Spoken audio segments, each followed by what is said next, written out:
ఓం శ్రీ గురుభ్యో నమః. ఓం శ్రీ మాత్రే నమః. వాగర్ధావివ సంపృత్తౌ వాగర్ధా ప్రతిపత్తయే జగత పితరం వందే పార్వతీ పరమేశ్వరం. ఈరోజు కాలచక్రము గమనిస్తే శ్రీ విశ్వావసునామ సంవత్సర మార్గశిర మాసము, హేమంత ఋతువు, దక్షిణ ఆయనము. తేదీ 14/12/2025. సూర్యోదయము ఉదయము 6:21.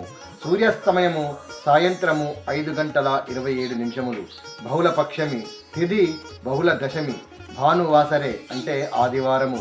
హస్తా నక్షత్రము ఇది ఉదయము 10:30 వరకు ఉంటుంది. తదుపరి చిత్తా నక్షత్రం ప్రారంభమవుతుంది. సౌభాగ్యం యోగము, వనజి కరణము. ఈరోజు రాహుకాలం సాయంత్రం 4:30 నుండి 6 వరకు ఉంటుంది. యమగండము మధ్యాహ్నం 12 గంటల నుండి 1:30 వరకు ఉంటుంది.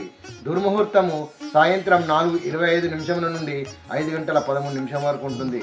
వర్జ్యము రాత్రి 7:30 నుండి 9:20 వరకు ఉంటుంది. దుర్ముహూర్తము సాయంత్రము 4:25 నుండి 5:13 వరకు ఉంటుంది. వర్షము రాత్రి 7:30 నుండి 9:20 వరకు ఉంటుంది. అమృత గడియలు రాత్రి 6 గంటల నుండి 7:42 వరకు ఉంటుంది. ఈరోజు ఆదివారము, సూర్య భగవానునికి ప్రీతికరమైన రోజు. ఈ దినం చాలా పవిత్రమైన రోజు. ఆదివారం సూర్యగ్రహ లగ్న జాతకులు కానీ రాశి జాతకులు కానీ ఎంతో పవిత్రతతో ఉండే దినం. వీరే కాకుండా అందరూ కూడా ఈరోజు పవిత్రంగా ఉండవలసిన దినం. ఈరోజు సూర్యభగవానుని అనుగ్రహం పొందడానికి లేదా సూర్యగ్రహ దోష నివారణకై సూర్యగ్రహ స్తోత్రములు కానీ, సూర్య అష్టకము కానీ, పంచాక్షరి జపము కానీ, సూర్యనారాయణ అష్టోత్తర నామము కానీ పారాయణము చేయాలి. ప్రతినిత్యము సూర్యభగవానుడికి సూర్య నమస్కారములు చేసుకోవాలి. అలాగే మనమందరం కూడా ఆహార నియమాలు ఈరోజు పాటించాలి. దేవాలయ సందర్శనం చేసుకోవాలి. తమకు అయినంతలో నలుగురికి అన్నప్రసాదాలు అందించవలెను. ఈ లగ్న నక్షత్ర జాతకులలో ఎవరైనా సూర్యమహర్దశలో చంద్రముక్తి కానీ అంతరదశలు నడుస్తున్న కాలంలో అరణ్యకాండలోని 18వ సర్గను పారాయణం చేయాలి. ఇవన్నీ కూడా ఈ కాలంలో చేసుకుంటూ సూర్య భగవానునికి అనుగ్రహం పొందగలరు.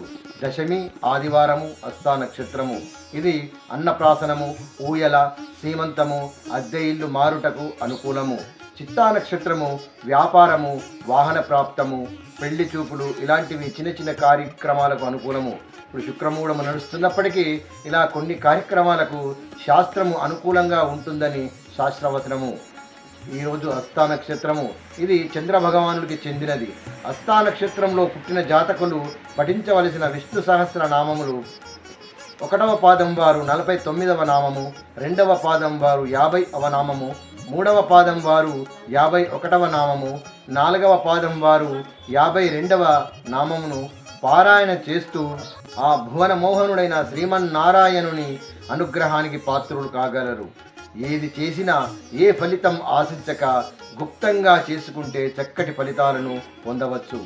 ఇలా చిన్న చిన్న రెమెడీస్ చేసుకొని మీ యొక్క సాంసారిక జీవన సాగరంలో ఈ జీవన నావను సాఫీగా సాగించడానికి అనుకూలపరుచుకోండి. తిరిగి మళ్ళీ కలుద్దాం. జై శ్రీరామ్.